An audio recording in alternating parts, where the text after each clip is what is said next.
আসসালামু আলাইকুম রহমতুল্লাহি ওয়া বারাকাতুহু। সম্মানিত দর্শক, ত্রয়োদশ জাতীয় সংসদ নির্বাচন কেমন হলো? এটা কি পৃথিবীর সেরা নির্বাচন হলো? কিংবা ডক্টর মোহাম্মদ ইউনূস আমাদেরকে যেভাবে তার সাদ মুখখানি মানে হাসিতে উদ্ভাসিত করে আমাদেরকে যে স্বপ্ন দেখিয়েছিলেন যে তার অধীন অনুষ্ঠিতব্য নির্বাচনটি হবে পৃথিবীর আগামী ১০০ বছরের মধ্যে সেরা নির্বাচন। আসলে কি সেরকম একটি নির্বাচন হয়েছে? এই বিষয়গুলো নিয়ে আলোচনা করব। আপাত দৃষ্টিতে নির্বাচন অংশগ্রহণমূলক হয়েছে। এই কারণে অংশগ্রহণমূলক বলবো যে আওয়ামী লীগ ছাড়া মোটামুটি সব রাজনৈতিক দলগুলো এখানে অংশগ্রহণ করেছেন, অর্থাৎ জামাতের একাদশ দলীয় জোট, বিএনপির সঙ্গে অন্যান্য জোট এবং আওয়ামী লীগের দোসর জাতীয় পার্টি এই নির্বাচনে অংশগ্রহণ করেছে।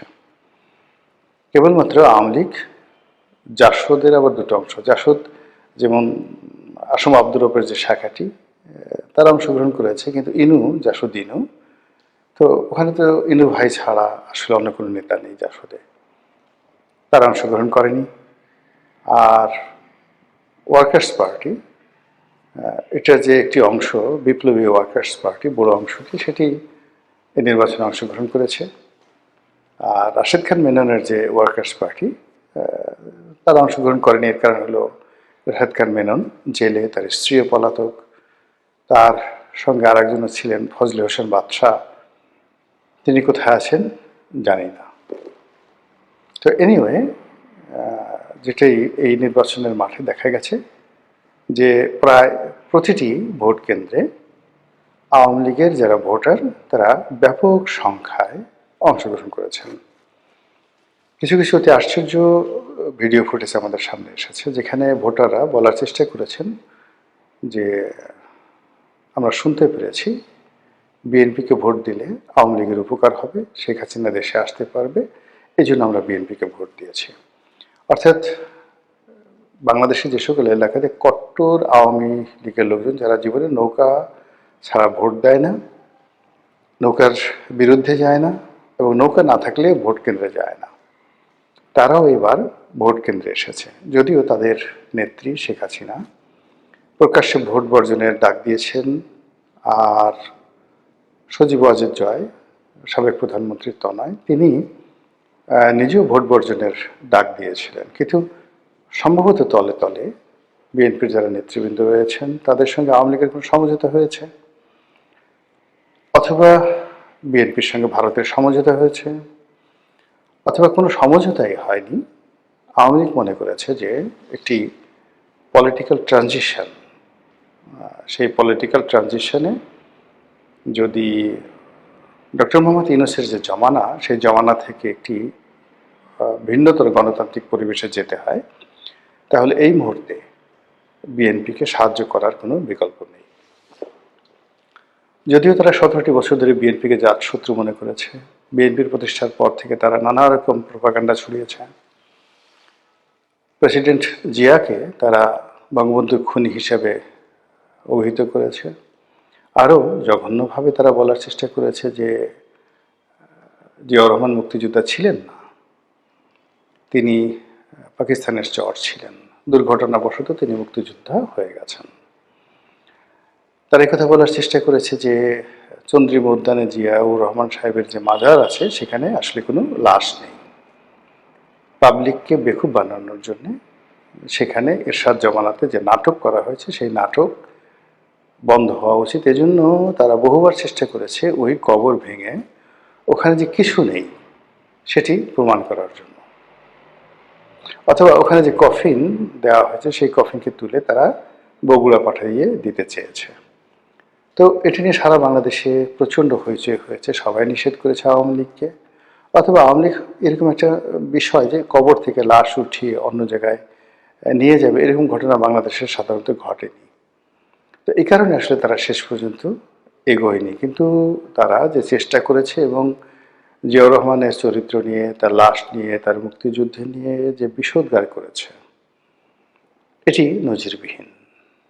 এর বাইরে বেগম জিয়া, তারেক রহমান সাহেব, তাদের ব্যক্তিগত চরিত্র, তাদের জীবন, তাদের শিক্ষা দীক্ষা, তাদের চরিত্রর বাইরে অন্য যে সকল গোপন বিষয় রয়েছে একান্ত ব্যক্তিগত, যেগুলো চরিত্রের মধ্যে পড়ে না, সেই বিষয়গুলো নিয়ে পার্লামেন্টে দাঁড়িয়ে স্বয়ং শেখ হাসিনা এবং তার আস্থাভাজন যারা লোকজন রয়েছেন তারা, এবং তাকে যারা ফ্ল্যাটারিং করতে চাইতেন সেই সকল সিনিয়র নেতৃবৃন্দ, মতিয়া চৌধুরীর মতো মানুষ, শেখ সেলিমের মতো মানুষ, তারা তারেক রহমান সাহেব সম্পর্কে, বেগম জিয়া সম্পর্কে যে বক্তব্য দিয়েছেন সেটা শুনে আপনার মনে হতে পারে যে আওয়ামী লীগ মরে যাবে, ঢেঁড়সের বিষ খাবে, কচুর লতি গলার মধ্যে ঢুকিয়ে দেবে, নাকের মধ্যে ঢুকিয়ে দেবে, এইভাবে তারা মরবে।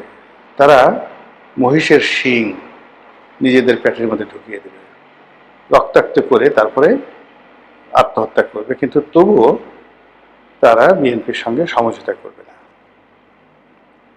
ওই ক্ষমতার দাম্ভিকতার কারণে এরকম মনে হতো।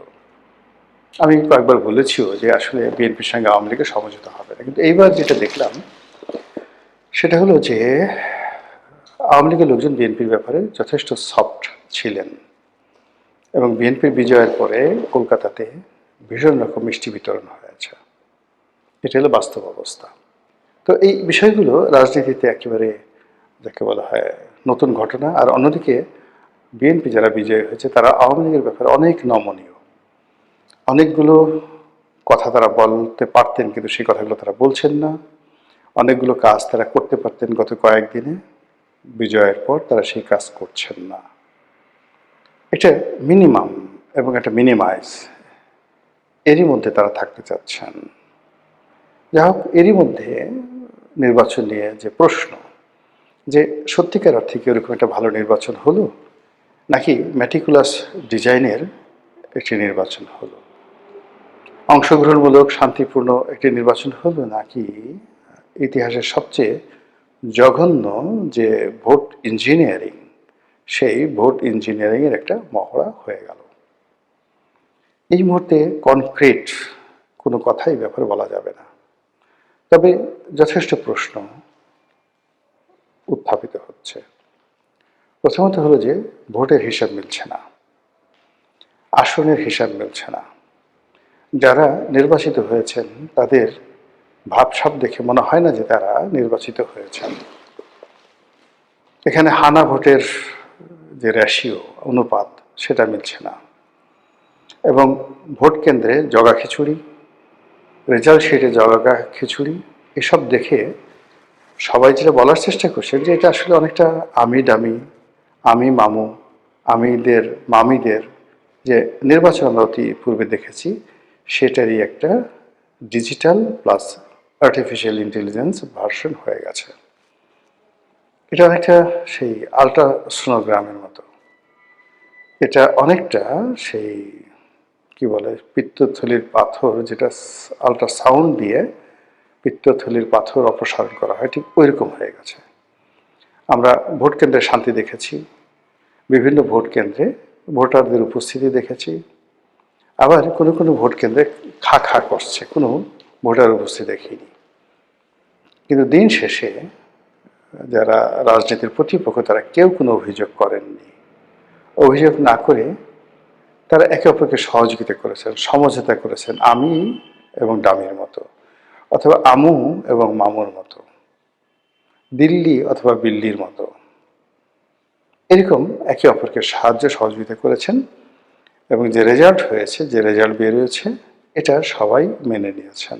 বাংলাদেশ অন্তত যারা আছে তারা, এমনকি দেশের বাইরে যারা আওয়ামী লীগ, তারাও মানে হালকা পাতলা একটু সমালোচনা করেছেন, কিন্তু অ্যাজ এ হোল বড় কোনো যাকে বলা হয় সমালোচনা তারা করেননি। তো বোঝার চেষ্টা করুন যে এখানে সমঝোতাটা কোন পর্যায়ে হয়েছে, এবং পুরো সমঝোতাটা কি ভারতের পক্ষে হয়েছে, আমেরিকার পক্ষে, নাকি এই যে সমঝোতাটা এটি ডক্টর মোহাম্মদ ইউনূসের বিরুদ্ধে হয়েছে। এগুলো নিয়ে খুব দ্রুত দেখবেন যে আলোচনা শুরু হয়েছে, কথাবার্তা শুরু হয়ে গেছে। অন্যদিকে ইঞ্জিনিয়ার মানে এই নির্বাচনে যারা বিজয়ী হয়েছেন অনেকে ঠাট্টা করে তাদেরকে ইঞ্জিনিয়ার সাহেব বলে ডাকছেন। আমরা যেমন সাহেব বলি, এটাকে ঠাট্টা করে সহায়কার সাপ ও ইঞ্জিনিয়ার সাপ, এইভাবে বিভিন্ন মানুষকে তির্যক ভাবে সমালোচনা করা হচ্ছে। আপনাদের মনে আছে যে একটা বিশাল নাটক হয়েছিল বাংলাদেশের রাজনীতির অঙ্গনে, সেটা হলো রানা প্লাজা ধ্বংসের পরে সেখানে হঠাৎ করে রেশমা নামক একটি মেয়েকে উদ্ধার করা হয়েছিল। তো ওই সময়টিতে রেশমাকে যখন উঠানো হতো তখন সাংবাদিক মুন্নি সাহা তার অনুভূতি জানতে চেয়েছিলেন এবং সেটা নিয়ে সারা বাংলাদেশ তোলপাড় হয়েছিল যে এইরকম নাটক বাংলাদেশে রেশমা নাটকের মতো এত চমৎকার নাটক হয়নি, সবাই বুঝছিল এবং সবাই বিনোদিত হয়েছিল। এবং এর মধ্যে আবার একটা লঞ্চ ডুবে গেছিল আওয়ামী লীগ জমানাতে, এবং সেই লঞ্চ ডুবির এক সপ্তাহ পরে লঞ্চের ভিতর থেকে জীবন্ত মানুষ উদ্ধার করা হয়েছিল। এরকম গাঁজাখুরি ঘটনা বাংলাদেশে ঘটে। কাজী ভোটের ময়দানে কত বড় গাঁজাখুরি ঘটনা ঘটতে পারে, কত বড় ইঞ্জিনিয়ারিং হতে পারে, কত বড় বদমাইশি হতে পারে, মুনাফিক হতে পারে, এ সকল নিয়ে যেভাবে মানুষের সংখ্যা রয়েছে, আবার একই সঙ্গে ধরুন ভালো একটা নির্বাচন যে বাংলাদেশে হতে পারে এটা নিয়েও কিন্তু প্রশংসা হয়ে গেছে। কিন্তু এই সব কিছুর মূলে বেলটা নাড়া দিয়ে গেছে বাংলাদেশের যে প্রথিতযশা আলোচিত সাংবাদিক খালিদ মহিউদ্দিন, ইন্ডিপেন্ডেন্ট টেলিভিশনের সেই বিখ্যাত সাংবাদিক যিনি ডয়েস ভ্যালের জার্মান অফিসে বসে খালিদ মহিউদ্দিন জানতে চায় অনুষ্ঠানের মাধ্যমে ডয়েস ভ্যালিকে সারা বাংলাদেশে বাংলাভাষীদের কাছে পরিচিত করেছেন এবং একটি talk show, online talk show, এটা মূলধারার গণমাধ্যম 10টা গণমাধ্যম একত্র করলেও যে গুরুত্ব বহন করে তার চেয়ে বেশি গুরুত্ব বহন করত জনাব খালিদ মহিউদ্দিনের সেই ডয়েস ভ্যালের সেই টক শোটি। তিনি ডয়েস ভ্যালে ত্যাগ করে এখন আমেরিকার খুব জনপ্রিয় একটি পত্রিকা রয়েছে ঠিকানা, সেই ঠিকানা পত্রিকার তিনি সম্পাদক এবং সেখানে তিনি একটা টক শো করেন ঠিকানায় খালিদ মহিউদ্দিন এই নামে। তো সেই খালিদ মহিউদ্দিন নির্বাচনের সময় বাংলাদেশে এসেছেন, তিনি কি দেখলেন এবং কি বললেন, এই তার বক্তব্যটি আসলে একমাত্র ন্যারেটিভ বাংলাদেশের। যত সংবাদপত্র আছেন কেউ মানে ইঁদুরের গলায় ঘন্টা বাঁধতে পারেনি, বিড়ালের গলায় ঘন্টা বাঁধতে পারেনি, কেউ শিকা নাড়তে পারেনি, কেউ বিকল্প ধারায় প্রশ্ন করতে পারেনি। কিন্তু খালিদ মহিউদ্দিন তিনি নির্বাচনের দিন যে ভোট কেন্দ্রে গিয়েছেন, এই ভোট কেন্দ্রে যে দৃশ্যগুলো তিনি একটার সঙ্গে অন্যটা এমন সুন্দরভাবে লাগিয়ে দিয়েছেন যেটাকে বলা হয় দ্য রিয়েল জার্নালিজম। এবং ওর মাধ্যমে বোঝা যায় যে ইঞ্জিনিয়ারিং কাকে বলে, বা কত প্রকার কী কী, কতটা নিকৃষ্ট হতে পারে ইত্যাদি। এই গেল এক। দ্বিতীয়ত তিনি বুক ফুলিয়ে তারেক রহমান সাহেব যে সংবাদ সম্মেলন করেছেন সেখানে দাঁড়িয়েছেন, দাঁড়ানোর পরে তারেক রহমান সাহেবকে প্রশ্ন করেছেন যে এখানে আপনাদের যে বিজয়, এই বিজয়ের মূলে কি ইঞ্জিনিয়ারিং ছিল, ইলেকশন ইঞ্জিনিয়ারিং কেমন ছিল, কোন প্রকৃতির, জাস্ট অ্যাডজেক্ট প্রশ্নটা যাই হোক, মানে এর উত্তর হলো নির্বাচনে একটা ইঞ্জিনিয়ারিং হয়েছে, ইঞ্জিনিয়ারিং সেই নির্বাচনের মাধ্যমে তারেক রহমান সাহেব গ্রেটেস্ট ইঞ্জিনিয়ার রূপে প্রধানমন্ত্রী পদে মনোনীত হয়েছেন। এই যে অভিযোগটি পথে ঘাটে মাঠে হচ্ছে, সন্দেহ দানা বাঁধছে, এই কথাগুলো খালিদ মহিউদ্দিন ছাড়া আর কেউ ভাবতেও পারেনি, বলতে পারেনি। He is the first man, I salute him. এবং তিনি সেই কথাটা আবার তারেক রহমান সাহেবকে শুনিয়ে দিয়েছেন। তারেক রহমান সাহেব একটা উত্তর দিয়েছেন, এটি না আমি কিছু বলবো না, তার যারা সমর্থক তারা সবাই বলার চেষ্টা করছেন মারহাবা মারহাবা, সুবহানাল্লাহ, আহলান শাহলান।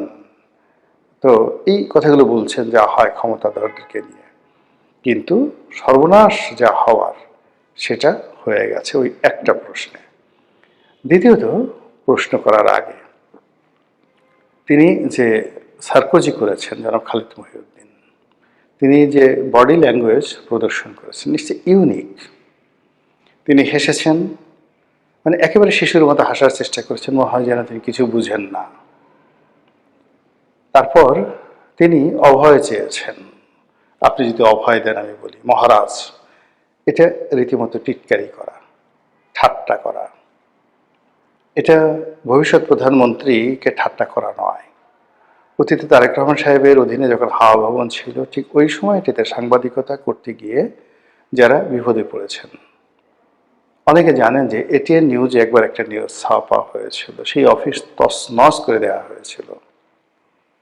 বহু সাংবাদিক, বহু টেলিভিশন সাংবাদিক মালিক, তাদের গাল আর পিঠ, ও মাই গড, এখনো সেই স্মৃতি, মানে পৌষের যে পরশ, পৌষ মাসের যে পরশ, সেই পরশের মতো এখনো তাদেরকে সেগুলো জানান দেয়। এবং খালিদ মহিউদ্দিন নিঃসন্দেহে সেই জিনিসগুলো ভুলেননি। না ভুলার কারণে তিনি সেই যে অতীতের যে ধারাবাহিকতা থেকে সামনে এনে তিনি টিটকারি করেছেন, মস্কারা করেছেন, সার্কোজি করেছেন যে যদি অভয় দেন তো বলি। তো অভয় দিয়েন বলি, এই জন্য তিনি আর অপেক্ষা করেন। এই কথাটা বলে মূলত তারেক রহমান সাহেবের উপর একটা বোঝা চাপিয়ে দিয়েছেন যে you are the man, dash dash dash, আপনার সামনে কথা বলতে অভয়ের দরকার আছে। তারপরে তার অনুমতি ছাড়াই তিনি অভয় চেয়েছেন বটে, কিন্তু অনুমতির জন্য তিনি অপেক্ষা করেননি, অভয়ের জন্য অপেক্ষা করেননি, তিনি ফটাফট তার প্রশ্নটা করে বসেছেন। এখন এটা নিয়ে কোনো প্রশ্ন হচ্ছে না, কিন্তু খালিদ মহিউদ্দিনের এই হাসি এবং তার এই প্রশ্ন বাংলাদেশে ইতিহাস হয়ে থাকবে। আমি খালিদ মহিউদ্দিনকে নিয়ে একটা, যাকে বলা হয়, স্ট্যাটাস দিয়েছি। তো ইট ওয়াজ পজিটিভ, যে মানুষ এত সুন্দর করে হাসতে পারে, পজিটিভ, যেটা খালিদ মহিউদ্দিনকে না দেখলে আমি বুঝতে পারতাম না। কিন্তু মানুষ মনে করছে যে আমি খালিদ মহিউদ্দিনকে টিটকারি করছি বা তাকে আমি এই করছি, ফলে দ্বিধা আসছে নেগেটিভ মনে করে। প্রায় 2 লাখ সেখানে লাইক পড়েছে, প্রায় 1 কোটি লোক সেই মানে আমার পেজেই 1 কোটি লোক সেই পোস্টটা দেখেছে, মানে প্রায় 10,000 লোক কমেন্ট করেছে, ইত্যাদি ইত্যাদি নানা রকম। আর কত শেয়ার হয়েছে তার কোনো ইয়াত্তা নেই। কিন্তু আমি যে কথাগুলো খালিদ মহিউদ্দিন সম্পর্কে বলতে চেয়েছি ওটার মাধ্যমে এই এখন যেটা বললাম, এটা হলো মেইন। আগামীতে যদি 2026 সনের ভোট ইঞ্জিনিয়ারিং, এই ভোট ইঞ্জিনিয়ারিং নিয়ে কেউ গবেষণা করে, কেউ কথা বলে, কেউ প্রশ্ন তোলে, সেক্ষেত্রে রেফারেন্স হিসেবে খালিদ মহিউদ্দিনের এই প্রশ্নটি ইতিহাস হয়ে থাকবে। মহান আল্লাহ আমাদের সবাইকে হেদায়েত দান করুন এবং হেফাজত করুন। আসসালামু আলাইকুম ওয়া রাহমাতুল্লাহি ওয়া বারাকাতুহু।